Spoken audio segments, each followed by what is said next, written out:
You're out. Don't come back. We're moving on without you. That was my mother's voice. Flat, rehearsed, final, on a voicemail she left at 9:47 on a Tuesday night. No argument beforehand, no warning. Just a 31-second recording that erased 27 years of being the daughter who paid every bill, covered every emergency, and never once said no. I listened to it twice. Then I texted back one word. Okay. What my family didn't know was that okay wasn't surrender. It was authorization, my own to myself, to stop being their safety net. Within 72 hours, the family trust was frozen, the house deal was dead, and their lawyer was leaving messages I had no intention of returning. 46 missed calls by morning, and a text from their attorney that said, "We have a serious problem." I laughed out loud, and I replied, "Before I go on, if this story speaks to you, take a second to hit like and subscribe, and drop your location and local time in the comments. I'd love to know where you're listening from. My name is Vivian. I'm 27. Now let me take you back to that Tuesday evening in October. The night of voicemail changed everything. I was sitting cross-legged on my bed in a studio apartment in Philadelphia, laptop balanced on a pillow, finishing a risk assessment report for a client whose portfolio had more red flags than a parade. That was my job, spotting danger before it arrived. Ironic, I know. My phone buzzed on the nightstand. One missed call from Mom, then the voicemail notification. I almost didn't play it. My mother rarely called me directly. She called Brooke, my younger sister, the one who still lived 20 minutes from our parents, the one whose name came up in every family group chat like a headline. When Mom needed something from me, she usually texted, 3 words max, "Call me back," or "Send money, please." But a voicemail felt different. Personal, almost. So I pressed play. Her voice came through the speaker flat and clear, like she'd practiced the words in front of a mirror. "Vivian, this is your mother. I want you to know that we've made a decision as a family. You are no longer welcome here. Don't come back. Don't make this harder than it needs to be. We're moving on without you." 31 seconds. I timed it on the playback bar. I played it again, thinking I'd missed a reason, a because or a since or even an after what you did. But there was nothing. Just the verdict. No trial. I checked our family group chat, the one Brooke had created 2 Christmases ago, the one where Mom posted casserole recipes and Dad sent blurry photos of birds from the backyard. I'd been removed. Not muted. Removed. And the chat had been renamed. The old name was the Owens fam. The new name, I'll remember this until I die, was us. So that's what I was now. The opposite of us. I set the phone face down on the nightstand and stared at the framed photo on my shelf. Our family at Brooke's college graduation. Mom beaming. Dad's hand on Brooke's shoulder. Me on the far right, half cropped by whoever took the picture. I should have seen it then. For 10 minutes, I did nothing. Just sat there with my hands in my lap, listening to the upstairs neighbor's TV bleed through the ceiling. Laugh track. Someone up there was watching a sitcom while my whole family voted me off the island. The first instinct was the old one. Call back. Apologize. Even though I didn't know what for. Ask what I'd done wrong. Promise to fix it. That was the pattern I'd been running since I was 14. Absorb the blame, patch the crack, keep the peace. My thumb hovered over Mom's name in my contacts, but something caught, like a gear that finally stripped. Maybe it was the way her voice sounded. Not angry, not hurt, rehearsed. Or maybe it was the timing. I'd spent that entire afternoon recalculating the mortgage payment on the family house, the house I paid for, the house where Brooke slept in the master bedroom, and I got the pull-out couch when I visited. I lowered my thumb, opened the text thread with Mom instead, typed one word. Okay, 5 letters. I added a period. Then I hit send. The screen showed delivered. Then nothing. No typing bubbles, no callback. Just silence, which told me everything. She expected me to chase, beg, explain. When I didn't, she had no script for that. I couldn't sleep. Not because of sadness. That would come later, around 3 a.m., brief and sharp like a muscle cramp. No, I couldn't sleep because my brain did what it always does under pressure. It went to work. I opened my laptop and created a new spreadsheet. Title: Family Financial Obligations, V. Owens. Column A, Item. Column B, Monthly Amount. Column C, Duration. Column D, Total. I started typing, and what came out of those columns, line by line, was the price of being the dependable daughter. It was so much higher than I thought. Mortgage on the family house, $1,850 a month. I'd been paying it for 3 years. That alone was $66,600. Health insurance for mom and dad, $640 a month. 2.5 years, $19,200. Brooke's car loan, the white SUV she posted on Instagram with the caption, "Blessed." $380 a month, 14 months, $5,320. Then the emergencies, dad's back surgery copay, the roof leak that needed fixing before winter, Brooke's security deposit when she moved out, then moved back, then moved out again. The dental bill mom forgot to mention until it went to collections. By 2 a.m., I had it all on one screen. I leaned back and looked at the total cell, bolded in the bottom right corner. $143,214.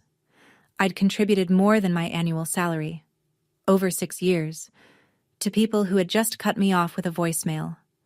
But the number wasn't even the worst part. The worst part was what I found when I pulled up the supporting documents I kept in a cloud folder. The same compulsive record-keeping habit that made me good at my job. I was the co-signer on the mortgage. My name was on the deed as co-owner. I was the sole trustee of my grandmother's trust fund, $86,000 she'd left for the family's education and medical needs, managed by me because Grandma said I was the only one she trusted with money. Every critical financial thread holding my family's life together ran through my name. They told me to leave, but they forgot I was the foundation. I hit print. The little desktop printer hummed to life in the dark apartment, spitting out page after page of receipts, statements, and contracts. I wasn't angry yet. That would come. For now, I was just awake. For the first time in years, fully awake. Morning came gray and cold. October in Philadelphia.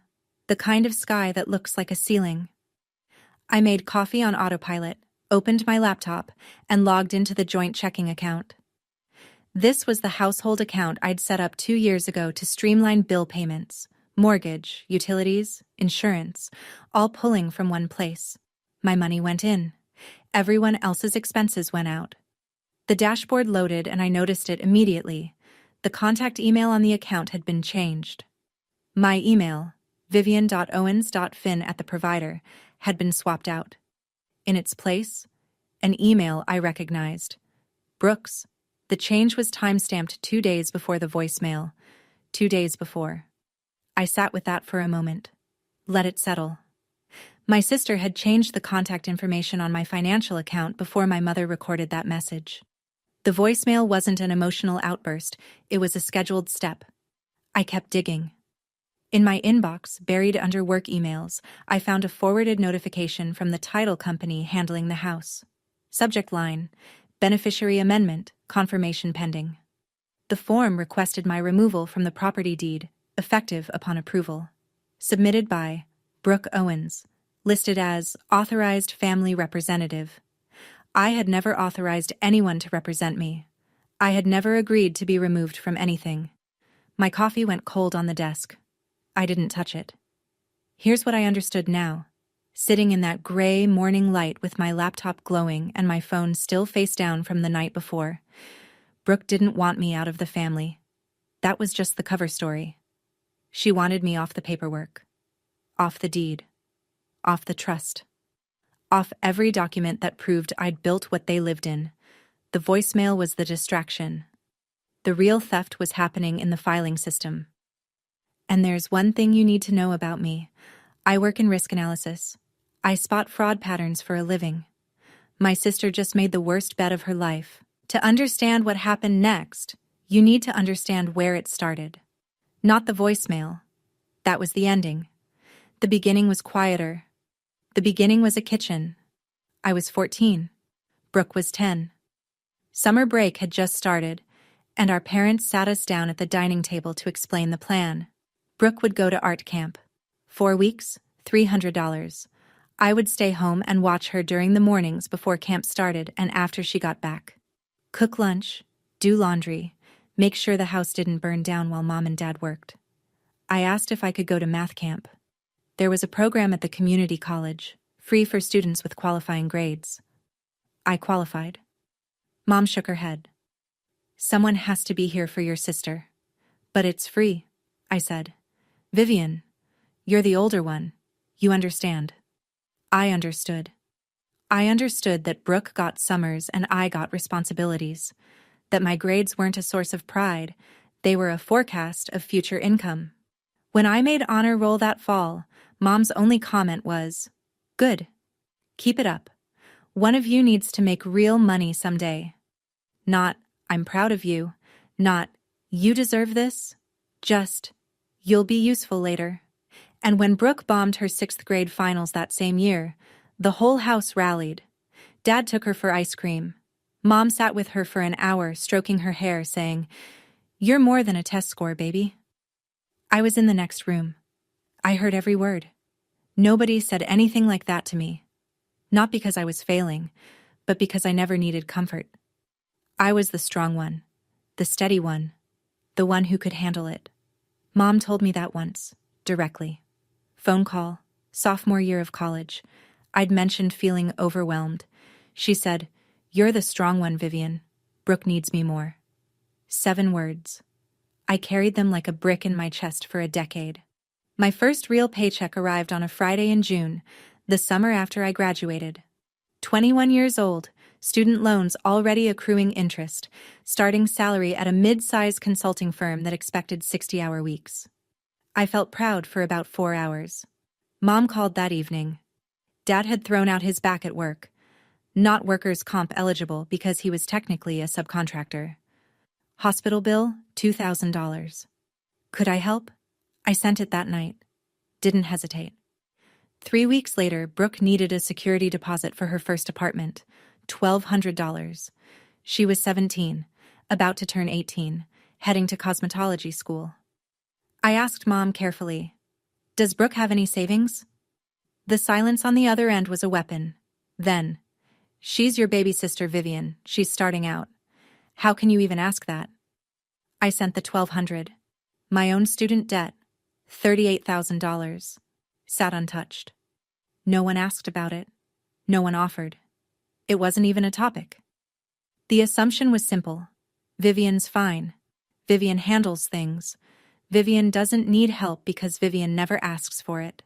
That first year out of school, I sent home close to $14,000, not in a lump sum, in cuts. A few hundred here, 1,000 there. Always urgent. Always. Just this once. Just this once became every month. They never said thank you. I don't mean they forgot once. I mean the words were never spoken. Not in text. Not on the phone. Not at Thanksgiving when I flew home on a budget airline and ate dinner at the table I'd financially rebuilt. My birthday that year? Mom forgot. She posted a throwback photo of Brooke on Facebook that same week. Brooke's birthday 2 months later? Party at the house. I was asked to order the cake and pay for it. The last month of that year, I ate ramen for 9 days straight because my checking account was empty. I didn't tell anyone. Because if I had, Mom would have said I was being dramatic, and I believed her. That's the part that hurts the most. 3 years before the voicemail, Mom called with what she described as a family opportunity. She and Dad wanted to buy a house, a 3-bedroom outside the city, quieter neighborhood, better schools nearby for whenever grandkids come. She said it like a dream they'd earned. The reality was simpler. Their credit was destroyed. Dad's medical debt, a missed car payment from years ago, A collections notice Mom had ignored until it went to a judgment. No lender would touch them. So Mom asked me, "Just co-sign, Vivian. Your credit is perfect. The house will be in my name, but you'll be on the loan and the deed. It's the family home. Someday it belongs to both of you girls." I said yes. I didn't hire a lawyer. I didn't ask for a written agreement beyond the mortgage paperwork itself. Because the voice in my head, the one Mom had installed, said, "Family doesn't need contracts. If you ask for one, you don't trust us. And if you don't trust us, you're not family." So I signed, co-signer on the mortgage, co-owner on the deed, though Mom was listed as the primary owner. And from that month forward, the $1,850 payment came out of my account like clockwork. Brooke moved in immediately, took the largest bedroom, decorated it, posted photos, home sweet home. When I visited, which wasn't often because I was working overtime to cover the payments, I slept on the pull-out sofa in the den. I paid for a house where I slept on a couch. About 6 months before the voicemail, I overheard something during a family call. Mom's voice in the background talking to Brooke. She didn't know I was still on the line. She said, "Once we refinance, we can pull some equity out. Don't worry about Vivian. I'll handle her." Handle me. Like a line item. Like a problem. I didn't say anything. I told myself I'd misheard, but my hands were shaking when I put the phone down, and the spreadsheet I'd been working on blurred in front of me. My grandmother, Mom's mother, died 4 years ago. Lung cancer, fast and cruel. She went from diagnosis to funeral in 11 weeks. But Grandma was sharp until the very end. 2 months before she passed, she updated her trust. $86,000, set aside for the family's education and medical expenses. And she named one trustee to manage it. Me. Not Mom. Not Brooke. Me. I remember the lawyer reading it out and Mom's face going still. She didn't argue. Not then. Not in front of the attorney. But later, in the car, she said, "Your grandmother didn't understand how things work. That money should be managed by the family, together." "I am the family, Mom." She didn't answer. The trust sat quietly for 3 years. Then Brooke came calling. She wanted $15,000 for a business venture. An online resale shop she'd seen someone run on social media. No business plan. No projections. Just vibes and a link to a wholesaler. I said no. Not to hurt her, because the trust terms were specific. Education, medical, not startup capital for an idea with no structure. Brooke cried. Of course she did. She called Mom. Mom called me. Your grandmother would have wanted to help Brooke. You're being controlling. I'm following the trust document, Mom. That's literally my legal job. Brooke didn't speak to me for 2 months after that, and during those 2 months, I found out from a cousin that Brooke had been telling the extended family I was hoarding Grandma's money and probably spending it on herself. I never corrected the record. I was too tired of fighting ghosts. But here's the part that mattered. The part I didn't realize would become a weapon. 2 months before the voicemail, Brooke called me, said she wanted to clear the air. Her voice was warm, almost sweet, sisterly in a way she hadn't been in years. We talked for 40 minutes, and at one point her guard dropped. Or maybe she just got careless, and she said it. Honestly, Viv, I just need you out of the trust and off the deed. Then everything gets simpler. For everyone.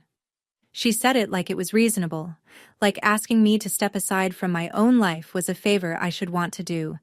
What she didn't know, what she couldn't have known, was that I'd been recording the call. Not to trap her. I record important calls as a professional habit. My app flags any call over 10 minutes with a family contact and auto records with a disclosure tone at the start. Brooke either didn't hear it or didn't care. I saved that file in 3 places: cloud, USB, an email to myself with the subject line, just in case. Lying in bed that night, I kept circling back to one question. Why did Brooke need me gone so badly? We grew up in the same house. I made her lunch when Mom worked late. I co-signed her first car. and somehow I became the enemy in a story she wrote without telling me. I still don't fully understand it.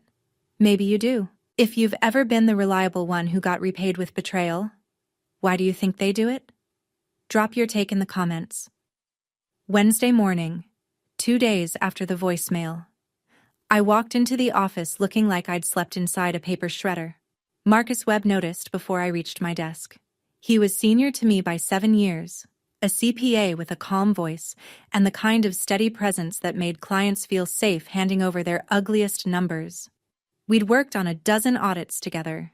He was not the type to pry. But that morning, he pried. I'd gone to the break room for coffee, and when I came back, Marcus was standing near my desk. Not sitting, standing, like something had stopped him mid-step. My laptop screen was still open. The spreadsheet was still up. Family Financial Obligations, V. Owens. The total was bolded at the bottom. He looked at me, then at the screen, then back at me. Viv. His voice was low. I don't want to overstep. But that spreadsheet? Is that money you're owed or money you gave away? I could have lied. Could have said it was a client file, a mock-up, a template. But I was running on 4 hours of sleep and the fumes of a decade's worth of being fine, and something in the way Marcus asked, direct, no judgment, no filler, cracked the seal. I told him, not everything, just the outline, voicemail, removed from the group chat, the house, the trust, the number. Marcus didn't react the way most people do. He didn't gasp or shake his head or say, "That's terrible."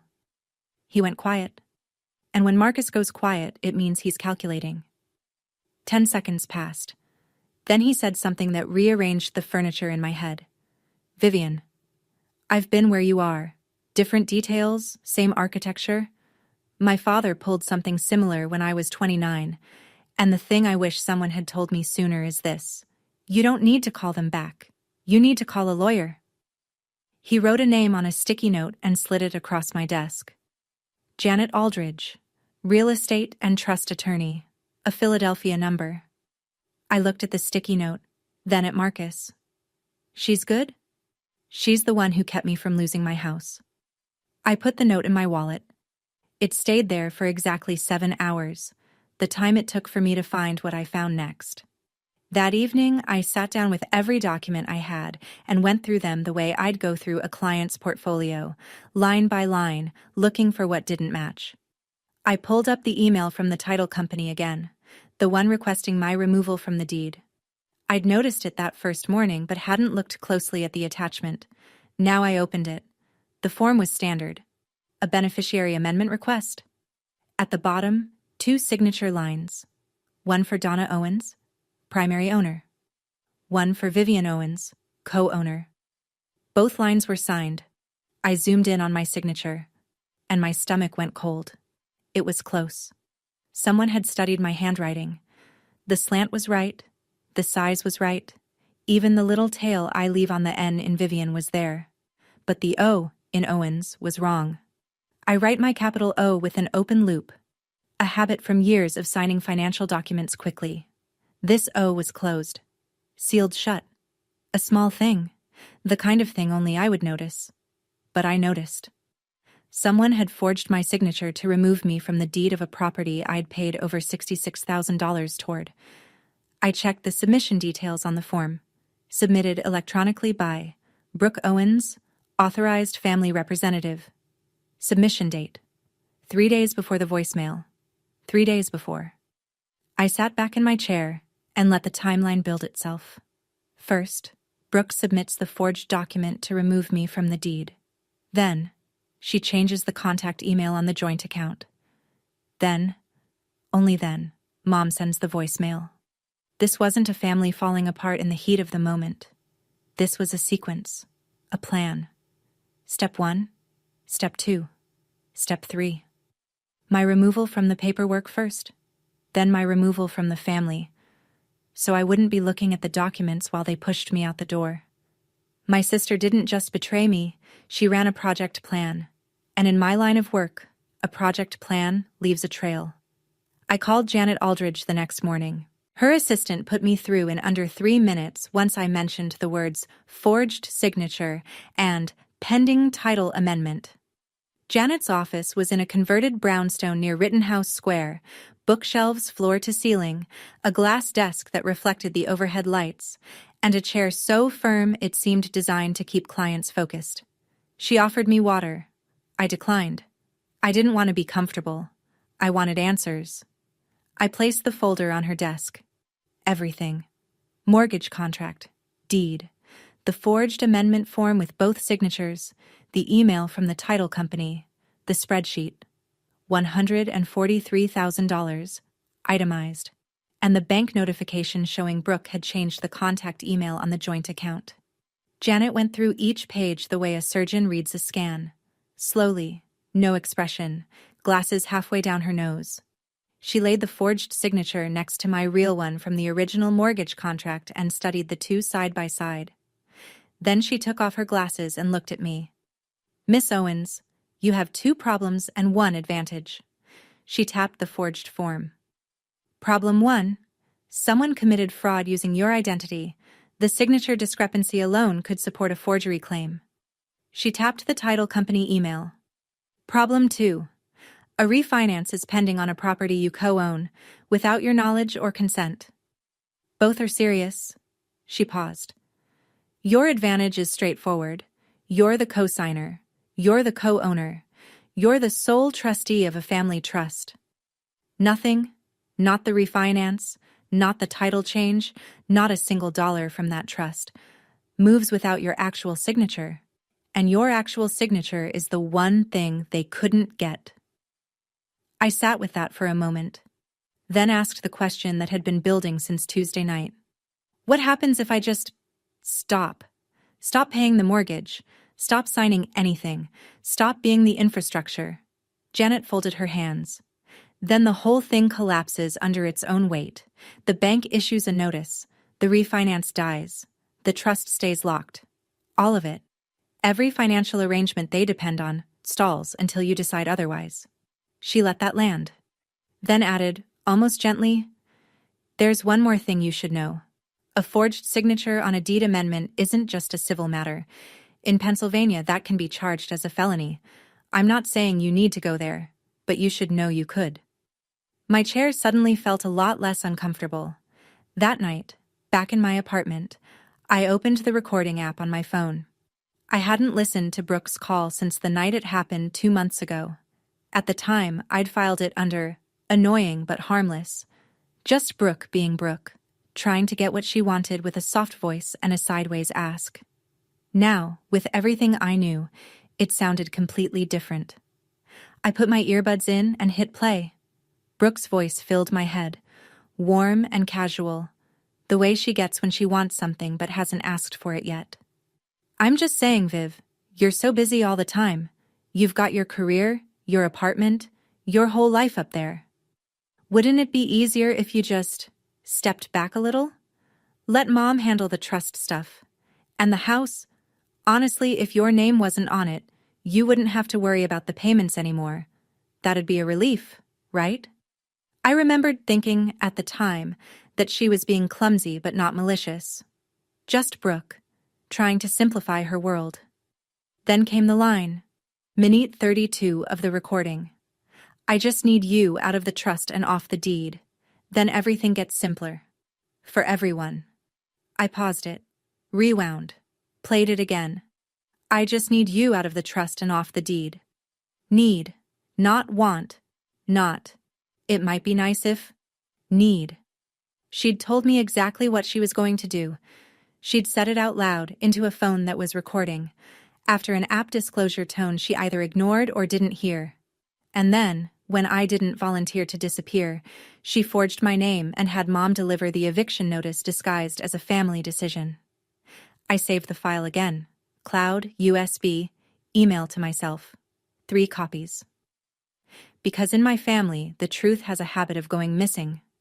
I didn't know yet when I'd use it, or how, but I knew this. That recording was the one card Brooke didn't know I held, and I was going to wait for exactly the right table to play it on. Friday afternoon, Janet's office. I sat across from her with a legal pad I'd filled on both sides. She had a matching one. "Let's walk through this," she said, "step by step. What you can do, what's within your rights, and what the consequences will be. For them, and for you." Step 1. Notify the bank that the deed amendment form was submitted with a forged signature. Janet would send a formal letter with supporting evidence. My real signature from the original mortgage versus the fake on the amendment. The bank would be legally required to freeze the refinance transaction pending investigation. Step 2. As sole trustee of Grandma's trust, I had full authority to freeze all distributions. No court order needed. No approval from any family member. One signature from me, one phone call to the trust management institution, and $86,000 goes into lockdown. Step 3. Stop the automatic mortgage payments. I was the cosigner, not the primary borrower. Donna was the primary. If I stopped paying, the obligation reverted entirely to her, and her credit score couldn't support the loan on its own. The bank would issue a formal notice within 30 days. If she couldn't catch up or refinance independently, the foreclosure clock would start. Step 4. Janet sends a cease and desist letter on my behalf, notifying the family that I was withdrawing from all shared financial obligations effective immediately. I listened to each step, nodded at each one, then asked the question my gut wouldn't let go. "If they lose the house..." Janet didn't blink. "Vivian, they told you to leave. You're leaving. You're not taking the house from them. You're removing yourself from a loan they can't service without you. If that causes a collapse, the structure was never sound." I picked up the pen and signed the authorization letter. The pen felt heavier than it should have. Not because I doubted the decision. Because I knew. Once that ink dried, there was no undoing it. No quiet resolution, no late-night phone call that puts everything back in the drawer. This was the sound of a bridge I didn't burn. I just stopped being the bridge. Monday morning. I drove to the bank that managed Grandma's trust during my lunch break. The branch was quiet. A few customers at the teller windows, soft music I couldn't name, the hum of fluorescent lights. I sat down with a trust officer named Dan, a pleasant man with a blue tie and a pen. He clicked nervously when he talked. I presented my trustee documentation, photo ID, the original trust instrument, a letter from Janet confirming my legal standing. Dan reviewed it all, clicking his pen exactly 14 times. Then he looked up. "Miss Owens, you are the sole trustee on this account. No other signatories, no co-trustees, no secondary beneficiaries with withdrawal authority." Click. "What would you like to do?" "I'd like to place a full freeze on all distributions from this trust, effective immediately. No withdrawals, no transfers, no disbursements until I authorize them in writing." He blinked. "Any particular reason?" "I have concerns about potential unauthorized access. I'd like to conduct a review of all activity before allowing any further movement." That was language he understood. He typed for 2 minutes, printed a form, slid it across the desk. I signed it. $86,000. Locked. Dan said, "You'll receive a confirmation email within the hour. No one else will be able to access these funds without your written authorization and a notarized release." "Thank you, Dan." I walked out into the October sun. The air was sharp. Leaves were turning. I stood on the sidewalk for a moment and felt something I didn't expect. Not triumph, not satisfaction. Lightness. Like setting down a suitcase I hadn't realized I'd been carrying through every doorway for 4 years. This was step 1. The trust was secure. Grandma's money was safe. But the real earthquake was still coming, because when Brooke tried to access that account, and she would try, I was sure of it, she'd hit a wall she couldn't charm, cry, or forge her way through. And that wall would have my name on it. Tuesday, Janet's paralegal sent 3 emails before noon. The first went to the mortgage lender.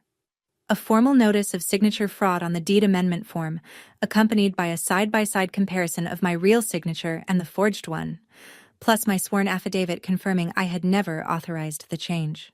Janet's letter requested an immediate hold on all pending transactions related to the property until the bank completed its internal review.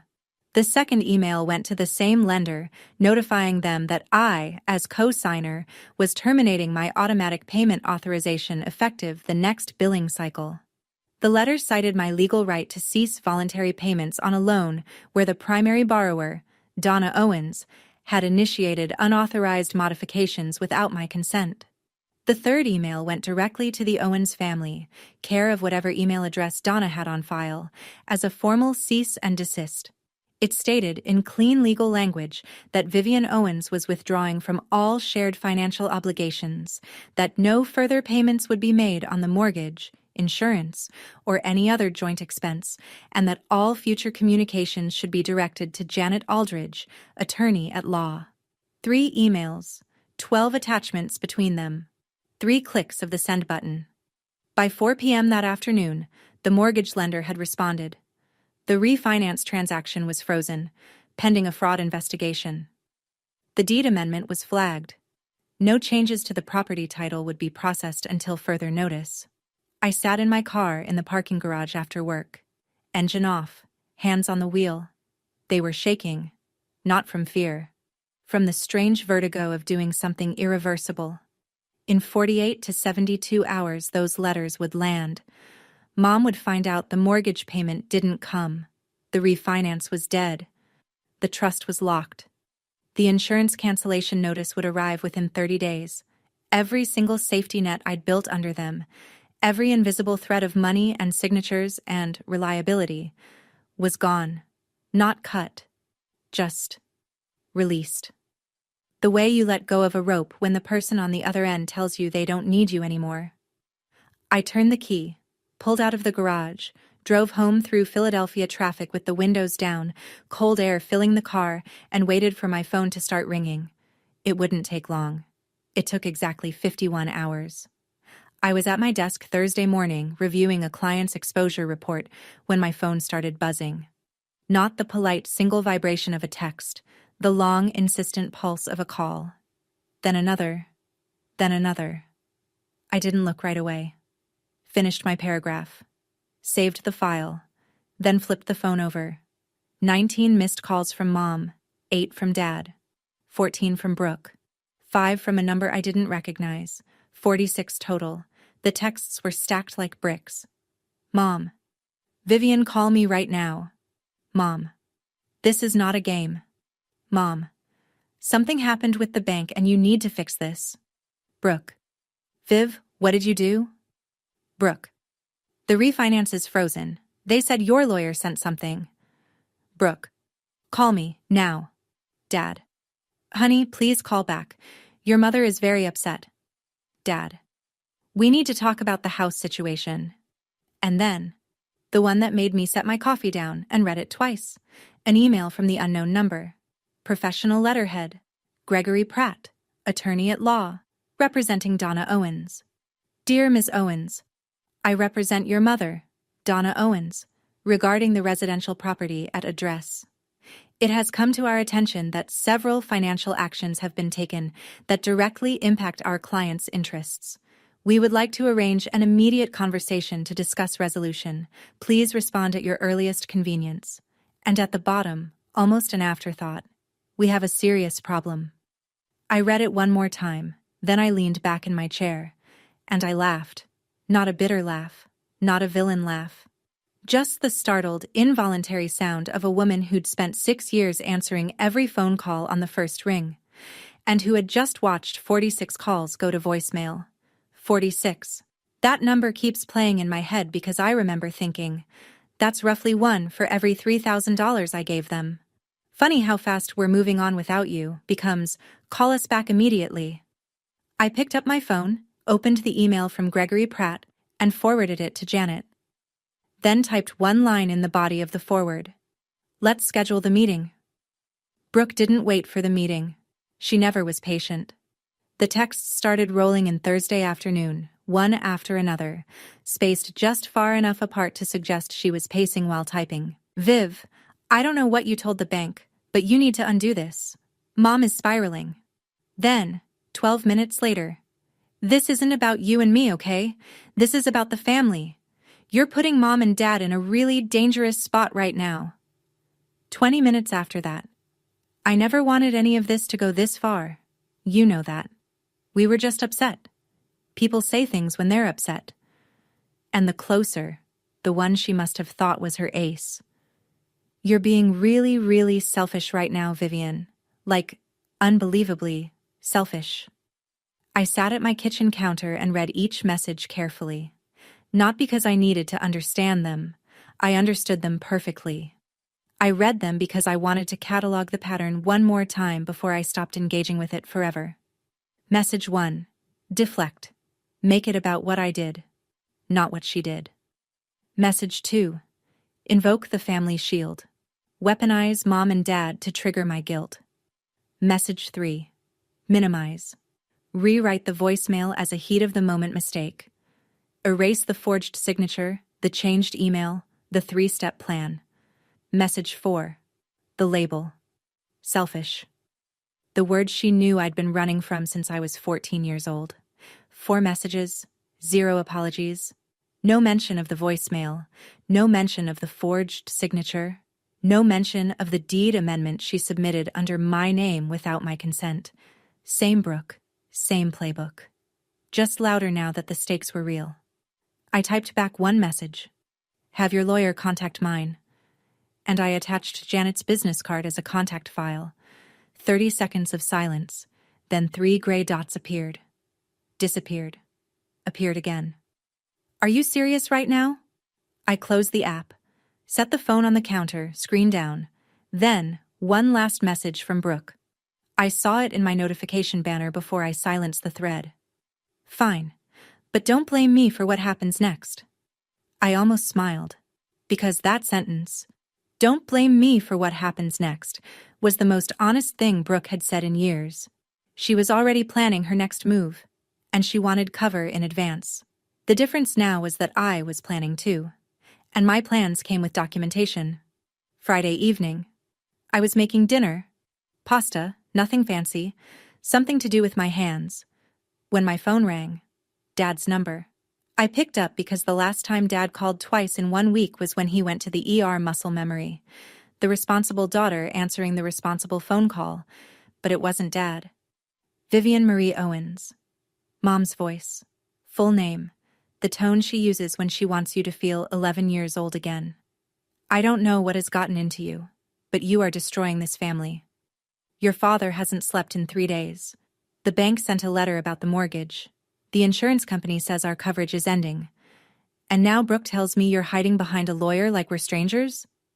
I turned the burner down to low. Mom, you sent me a voicemail telling me not to come back. I'm doing what you asked. That was because I was upset. You know how I get. But this, freezing accounts, stopping payments, this is you being vindictive on purpose. I stopped paying for things that aren't mine anymore. You told me I'm not family. If I'm not family, I'm not financially responsible for the family. Silence. 2 beats. 3. Then, after everything I sacrificed for you, after all the years I poured into raising you, this is how you repay me. There it was. The script. The same guilt trip that had kept me writing checks for 6 years. I sacrifice, you owe. The eternal family ledger where my side was always in the red. Mom, I'm not repaying anything. I'm done paying. There's a difference. Her breath went sharp. You will regret this, Vivian. I'm telling you. You will look back on this moment and be ashamed. Maybe. But if I'm ashamed, it'll be for my own reasons. Not because you told me to be. I hung up. Set the phone down next to the stove. My hands were trembling. The pasta water was boiling over, hissing on the burner. I wasn't crying. Or, if I was, it wasn't from guilt. It was from the kind of grief that comes when you realize the person you keep hoping your mother will become doesn't exist. Never did. And no amount of mortgage payments was ever going to build her. I turned the burner off. I wasn't hungry anymore. But I noticed something, standing in that quiet kitchen with the steam curling around me. Donna hadn't mentioned the forged signature. Not once. Either she didn't know what Brooke had done, or she knew and decided it didn't matter. I wasn't sure which was worse. Saturday morning. My phone became a bulletin board of people I hadn't spoken to in months. Aunt Helen, Mom's younger sister, texted first. "Honey, your mother is beside herself. Whatever this disagreement is, can't you just talk it out? She says you're trying to take the house." Then Uncle Robert, Dad's side. "Heard some things through the grapevine. You know family comes first, right? Don't let money ruin what matters." Then a cousin I'd met exactly twice. "Hey, Vivian. Not sure what's going on, but Brooke seems really hurt. Just wanted to say you should probably call your mom." One after another. All morning. All with the same invisible fingerprints. I opened Facebook. I hadn't posted anything in weeks, but I had a feeling. And there it was. Brooke's latest status update, posted at 11 p.m. the night before. When your own blood turns their back on you over money, family should never be about transactions. Some people only care about control. Praying for healing. 47 likes. 22 comments. Hearts and prayer hands and "Stay strong, babe," from people who had no idea what had actually happened. One comment from Aunt Helen. "We love you, sweetie. The truth always comes out." Yes, I thought. It does. My chest tightened. The old reflex fired. The need to explain, to correct, to post my own side, to line up the receipts and show everyone the spreadsheet and the forged signature and the voicemail. I typed 3 different responses, deleted all 3. Then I remembered what Marcus had told me over coffee 2 days earlier, when I'd admitted I was terrified of being the villain in Brooke's narrative. "Don't fight the narrative on their turf," he'd said, stirring his coffee without looking up. "Bring the truth to the right room." The right room. Not Facebook. Not a group chat. Not a phone call where Mom can hang up when the facts get uncomfortable. A room with a table, with lawyers, with documents, where crying doesn't override evidence and I'm the victim has to compete with timestamps. I closed Facebook, opened my email, wrote to Janet. "I think it's time for the meeting, all of them, face to face, with everything we have." Janet replied in 11 minutes. "Agreed. I'll coordinate with Pratt. Friday, my office." 5 days. 5 days until every story Brooke had ever told would have to survive a conference table. I set my phone on the kitchen counter and poured myself a second coffee. My hands were steady. Monday afternoon. Janet called me from her office on speakerphone so I could listen.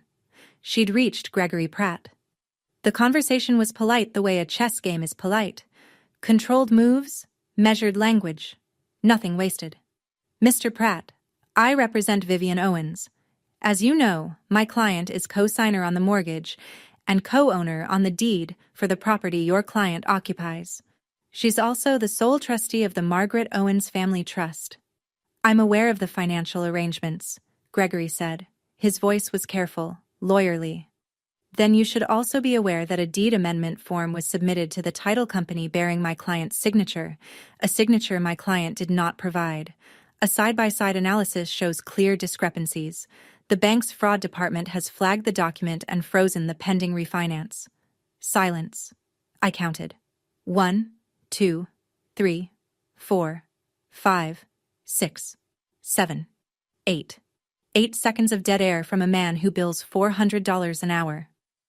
"Are you saying," Gregory said slowly, "that my client submitted a forged document?" "I'm saying a document bearing a signature my client did not execute was submitted under her name. The title company and lender have both been notified. The bank's investigation is proceeding independently of our office." More silence. Then Gregory's voice, noticeably tighter. "I'll need to confer with my clients about this. I'd recommend doing that soon, Mr. Pratt, before the bank's fraud division does it for you." The call ended with a date confirmation for Friday. Janet hung up and turned to me. His pause told me everything. He didn't know about the forged signature. She folded her hands on the desk. "That means either your mother didn't tell her own lawyer or your mother didn't know. If Donna didn't know, then Brooke did this on her own. And didn't tell anyone." "She told one person," I said. "Me," on a recorded call. Janet's eyes narrowed, not in suspicion, in something closer to satisfaction. Friday's going to be very interesting. Wednesday evening, I was cleaning up after dinner, dish in the sink, water running, when my phone rang. Dad. Actually, Dad this time. Vivian. His voice was the quietest I'd ever heard it. Not angry. Not the rehearsed authority he sometimes borrowed from Mom. Just tired. The kind of tired that lives in the bones. Hi, Dad. The lawyer, our lawyer, called today. He said there's a problem with the house paperwork. Something about a signature that doesn't match. He paused. I let the pause stretch. The water was still running in the sink. He says someone may have signed your name on a form. That's correct. Do you... Another pause. I could hear him breathing. Do you know who did it? You should ask Brooke. The breathing stopped. Brooke? The form was submitted under her name, Dad. Authorized family representative. She submitted it 3 days before Mom sent me that voicemail. Silence. Long enough that I checked whether the call had dropped. It hadn't. The seconds counter was still ticking. You're sure about this? I have the submission records. My lawyer has the signature comparison. The bank has flagged it for fraud investigation. Yes, Dad. I'm sure. I heard something through the phone. A chair creaking. Like he'd sat down hard. Or maybe it was his knees. Let me talk to your mother about this. And there it was. The sentence he'd said 100 times across my lifetime. Let me talk to your mother. The eternal deferral. The man who never quite got around to having his own opinion before clearing it with Donna first. Dad, I'm not calling for permission. I'm not asking you to fix it. You asked me a question and I answered it. If the family wants to resolve this, it happens Friday. Janet's office. With documentation. Vivian, I love you, Dad, but I'm done talking through walls. I hung up. The water in the sink had gone cold. I dried my hands and stood in the kitchen for a long time. What struck me wasn't anger. It was something sadder. The sound of my father realizing, at 59 years old, that the wrong daughter had been telling the truth all along, and that he'd spent decades choosing not to check. Thursday, Janet's assistant sent the formal invitation to Gregory Pratt's office, a meeting at Janet's conference room, Friday at 2 p.m. Attendees: Vivian Owens, Donna Owens, Raymond Owens, Brooke Owens, Janet Aldridge, Gregory Pratt. Janet and I reviewed the ground rules together. If I was going to sit across from my entire family for the first time since the voicemail, I needed structure, not emotion. Structure. Rule 1. No shouting. If any party raised their voice, the meeting would be adjourned immediately. This was a professional discussion, not a kitchen table argument. Rule 2. Claims require documentation. Anyone could say anything. But if they wanted it taken seriously, they needed paper to back it up. Rule 3. I would present first. Uninterrupted. My case, my timeline, my evidence. Questions after. Gregory agreed to all 3 terms within the hour. He didn't push back on a single one, which told me something important. His clients needed me more than I needed them. They needed my signature, my payments, my cooperation. Without those, they were staring down a frozen refinance, a lapsed insurance policy, a locked trust fund, and a mortgage they couldn't carry alone. I prepared my folder the way I prepare a client portfolio. Organized, labeled, devastating. Tab 1. The spreadsheet, $143,000. Tab 2. The forged signature, side by side with the original. Tab 3. The email trail showing Brooke's unauthorized changes to the joint account. Tab 4. The timeline. Deed amendment, email change, voicemail, group chat removal. All dated, all documented, and tucked inside the back cover, in a small envelope, a USB drive with the recording. I hadn't decided whether to play it. That would depend on what happened in the room, on whether Brooke would tell the truth or whether she'd do what she always did. Marcus texted that evening. Ready for tomorrow? I typed back. Folders packed, hands are steady. He replied, You don't owe them an explanation, they owe you one. Go get it. I set my alarm for 6 a.m., laid out my clothes, Drank chamomile tea, which I hate, because someone once told me it helps with nerves. It didn't. But the folder on my nightstand did. Friday, 2 p.m. Janet Aldridge's conference room on the 3rd floor of the brownstone. Glass walls, a long walnut table, 6 leather chairs, and a water pitcher no one would touch. I arrived 10 minutes early. Set my folder on the table. Aligned the edges. Janet sat to my left, laptop open, notepad ready. Neither of us spoke. The room smelled like printer toner and the faint lemon of whatever the cleaning crew used. At 1:58, the door opened. Mom came in first. Navy blouse, chin high, purse clutched against her ribs like a shield. She looked at me for exactly 1 second. Not at my face, but at my folder. Then sat in the far chair without a word. Dad followed. Gray polo, hands in his pockets. He glanced at me, and something crossed his face. Not quite guilt, not quite shame, something in between that didn't have a name. He sat next to Mom and folded his hands on the table. Then Brooke. She walked in last, which was deliberate. She wore a soft pink cardigan over a white shirt. Her eyes were red-rimmed, recently rubbed, maybe actually teary, maybe not. Her lower lip was doing the slight quiver she'd been perfecting since elementary school. She pulled her chair close to Mom's and reached for Mom's hand under the table. The performance was flawless. If you didn't know the script, you'd think she was the victim in this room. Gregory Pratt entered behind her. Gray suit. Firm handshake with Janet. A brief nod to me. He sat at the end of the table equidistant from both sides, which was technically neutral and practically useless. Janet opened. Thank you all for being here. This meeting exists to address the financial and legal issues that have arisen in recent weeks. Miss Owens will present first, as agreed by both counsels. She will not be interrupted. I opened the folder, looked up, made eye contact with my mother for the first time since a voicemail tried to erase me from the family. I'll start, I said, with a number. I slid the spreadsheet to the center of the table. 5 copies. 1 for each person, 1 for the record. $143,214. I let the number sit in the air. No one moved. That's what I've contributed to this family over the past 6 years. Mortgage payments on this property, $66,600. Health insurance for Mom and Dad, $19,200. Brooke's car loan, $5,320. Emergency expenses, surgeries, roof repairs, security deposits, dental bills. The rest. Every payment is documented. Dates, amounts, account records. It's all on this sheet. Mom's eyes moved down the page. I watched her scan each line, the way you watch someone read a medical report they weren't expecting. This is what I gave, I said. Not as a loan, not under contract. Just because I was asked, and because I believed that's what family meant. Mom opened her mouth. Janet raised one finger, calm, firm. Mrs. Owens, you'll have your turn. I pulled the second document from the folder. 2 sheets, side by side. I placed them flat on the table and turned them so everyone could read.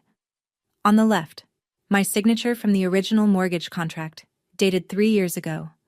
On the right, a signature submitted on a deed amendment form requesting my removal from the property title. I paused. I did not sign this form. I did not authorize it. I did not know it existed until I discovered it in my email after being removed from this family by voicemail. Gregory Pratt leaned forward, studying the 2 signatures. His jaw tightened. The form was submitted electronically, I continued, by Brooke Owens, listed as Authorized Family Representative. 3 days before the voicemail. The room shifted. Not a sound. More like a barometric change. Dad's hand moved to his forehead. Gregory sat back in his chair, slowly. Brooke's grip on Mom's hand tightened. And Mom looked at the signatures, then at me. Then, for the first time since she walked into this room, at Brooke. What is this? She said. Someone forged my signature, I said, to steal my share of a house I paid for. I didn't say who. I didn't have to. Every eye in the room had already turned. Brooke let go of Mom's hand. That's insane. I didn't forge anything. Her voice climbed. Vivian is doing what she always does. She's manipulating the situation. She's making herself the victim because she can't handle that I didn't raise my voice. I didn't need to. Brooke.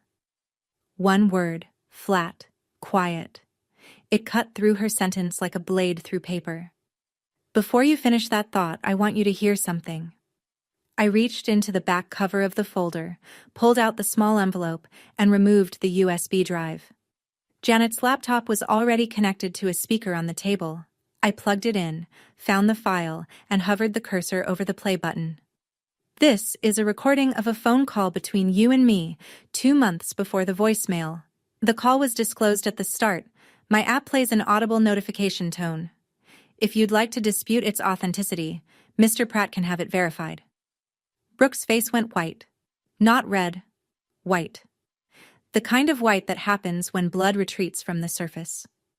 I clicked play. The room filled with Brooke's voice. Warm, casual, coaxing. I just need you out of the trust and off the deed. Then everything gets simpler. For everyone. The recording ended. No one moved. I looked at Donna. She was staring at the speaker like it had physically struck her. Her lips were slightly parted. No words. I looked at Dad.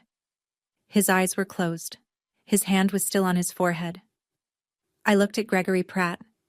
He had placed his pen on the table and folded his hands, the universal posture of a lawyer recalculating his position.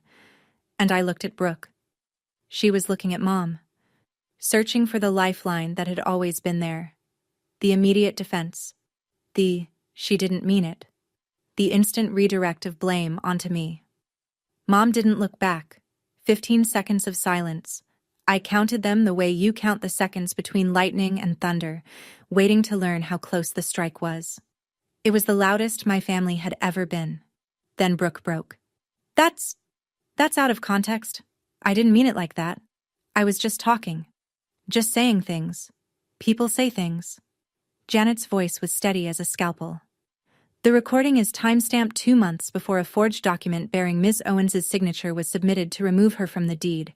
The context, I'd say, is remarkably clear. Brooke turned to Mom again. Her lip trembled. Real this time. Or maybe not. I couldn't tell anymore. Mom, you believe me, right? She's twisting everything. She always does this. Donna Owens did not look at her younger daughter. She was staring at the spreadsheet. At the column labeled total, at the number at the bottom that represented 6 years of her eldest daughter's life, converted to dollars and cents, paid without a single thank you. She said nothing. And in that silence, in that precise, devastating silence, something shifted in the room that could never be shifted back. I closed the folder. Slowly. The sound of the cover meeting the back page was the only noise in the room. Donna turned to me. Her voice was different now, smaller. Vivian, I didn't know about the signature. I swear to you, I didn't know. I believe you didn't know about the signature, Mom. She exhaled. But you knew when you recorded that voicemail. You knew when you removed me from the group chat. You knew every time Brooke told you a story about me, and you never once called to ask if it was true. You chose a version that was comfortable, and I paid the price for it. In dollars, in years, in every holiday where I sat at the far end of the table and told myself it was fine. Donna's chin dropped. Not a nod. More like something inside her gave way by a fraction. I stood up. Here's what happens now. I kept my voice even. Professional. The way I deliver a risk assessment to a client when the numbers are bad and there's no soft way to say it. The trust will be transferred to a professional management firm. I'm stepping down as trustee, but the terms Grandma set will be enforced. Education and medical only, no exceptions. I looked at the table. I'm withdrawing as co-signer on the mortgage. You have 60 days to find alternative financing or make a decision about the property. I will not make another payment. I looked at Gregory Pratt. Regarding the forged signature, I won't be filing a criminal complaint this time, but every document, every recording, every communication has been preserved and is held by my attorney. I looked at Brooke. She was staring at the table, cardigan pulled tight around her. The red-eyed performance finally collapsed into something real, or at least, something closer to it. Brooke, I don't hate you, but I don't trust you, and I don't have to. I picked up my folder, nodded once to Janet, walked to the door. Dad's voice, cracked and low. Vivian. I paused with my hand on the handle, didn't turn around. 60 days, Dad. Use them well. The door clicked shut behind me. My heels echoed down the hallway, steady even, unhurried. I didn't look back. Not because I was angry, because there was nothing behind me I hadn't already said.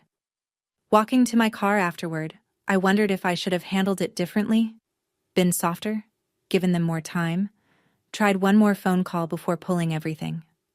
Part of me still wanted to believe a conversation could have fixed this, but every conversation for 6 years had ended the same way. Me apologizing for someone else's lie. Would you have given them another chance? Or would you have walked out of that room the same way I did? Tell me. I genuinely want to know. 72 hours after the meeting, the pieces fell exactly where gravity said they would. The house. Without me as co-signer, the family's refinance was permanently dead. The bank sent a formal notice. Donna Owens had 90 days to either resume full mortgage payments on her own, secure a new co-signer with qualifying credit, or face the beginning of foreclosure proceedings. Donna's credit score couldn't carry the loan solo. Not even close. The trust. Transferred to a licensed fiduciary firm in Philadelphia within 1 week of the meeting. Every dollar accounted for. Every withdrawal now subject to third-party review against Grandma's original terms.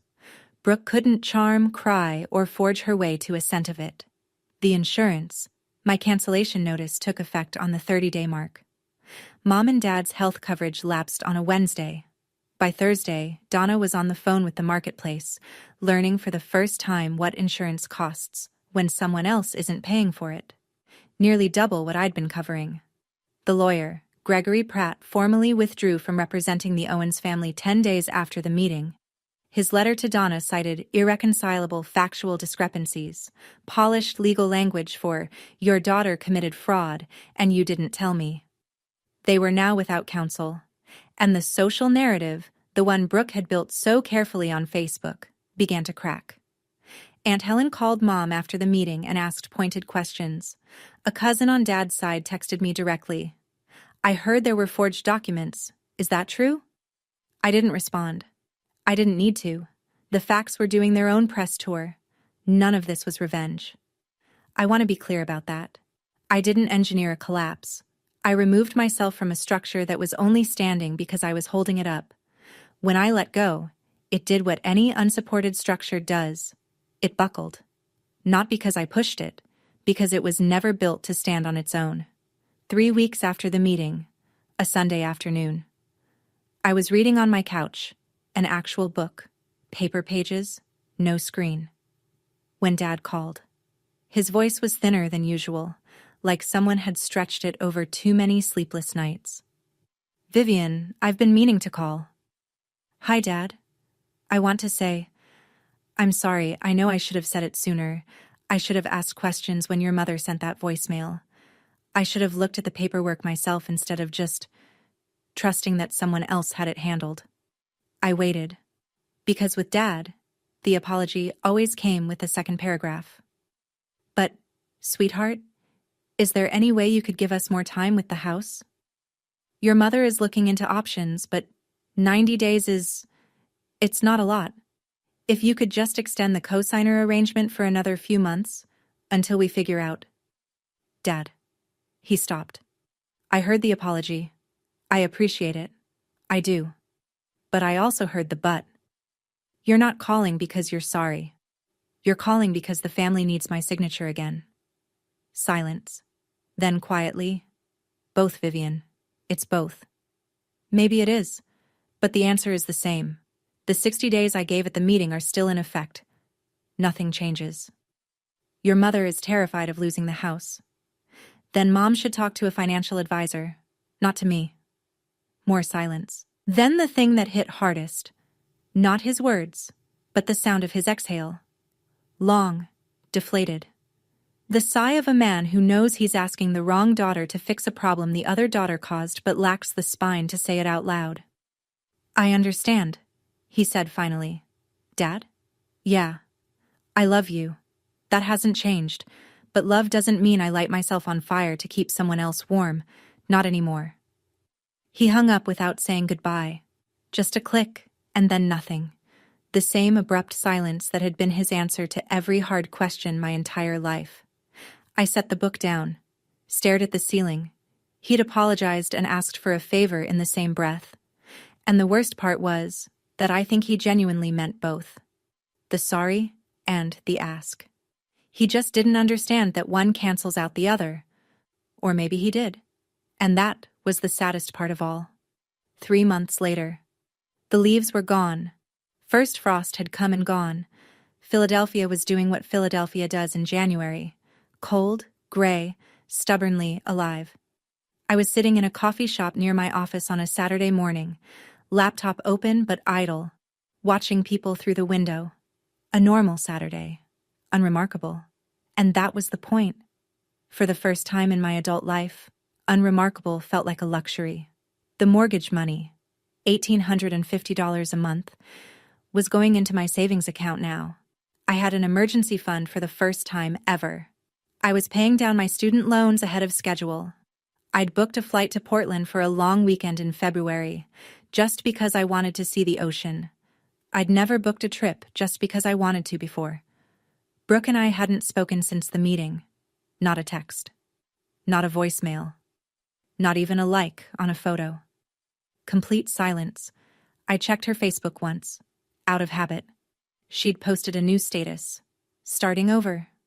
No context, no mention of me or the house or any of it. Just the curated version of her life, sanitized for an audience that didn't know the backstory. I scrolled past it and felt nothing. And that nothing, that clean, quiet emptiness where guilt used to live, was the closest thing to freedom I'd ever known. Mom called once, about a month after the meeting. Her voice was different. Not warm exactly, but the sharp edges had been sanded down. She asked how I was. I said fine. She said okay. The call lasted 90 seconds. She didn't guilt-trip me. She didn't ask for money. She didn't mention Brooke. It wasn't healing. It was a ceasefire. And for now, that was enough. Dad texted on my birthday. 3 words. Happy birthday, Vivian. First time in years. No exclamation point. No emoji. Just my name and an acknowledgement that I existed. It was the smallest possible gesture, but it was his. The house sold 6 weeks after the meeting. Donna listed it when it became clear no one would co-sign a new loan. I signed the paperwork to release my name from the deed. The real paperwork, this time, with my actual signature. I didn't take any proceeds from the sale. The deed listed Donna as primary owner and the equity was hers. I'd already calculated the loss. $66,000 in mortgage payments toward a house I never lived in. I wrote it off. Not on my taxes, but in my head. A tuition payment for the most expensive lesson I ever learned. Marcus met me for coffee that afternoon. He slid into the seat across from me, took one look at my face, and said, "How do you feel?" I thought about it. Really thought. "Lighter," I said. Like I put down something I didn't realize I was carrying. He nodded. Didn't say anything else. He didn't need to. For the first time in 6 years, every dollar I earned was mine. Not mine to give away. Not mine to sacrifice. Not mine to use as proof that I deserved a seat at a table I was already paying for. Just mine. Quietly, unremarkably, beautifully mine. I'm not telling you this story so you'll hate my family. I'm telling you because somewhere out there, right now, someone is sitting with their phone in their hand, staring at a transfer confirmation for money they can't afford to send to someone who has never once said thank you. And they're telling themselves the same thing I told myself for 6 years. It's fine. They're family. This is what family does. Brooke isn't a monster.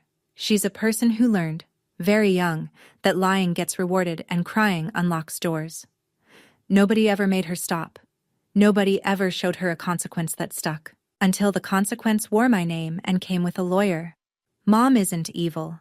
She's a woman who built her identity around control, around being the center of a family that obeyed a script she wrote. When I stopped following the script, she didn't know how to respond with anything other than force. That voicemail wasn't cruelty. It was panic disguised as authority. Dad isn't a villain. He's a man who spent his whole life choosing silence over confrontation, and one day realized that silence has a price too. He's still learning that. I think he might get there. I hope he does. And me?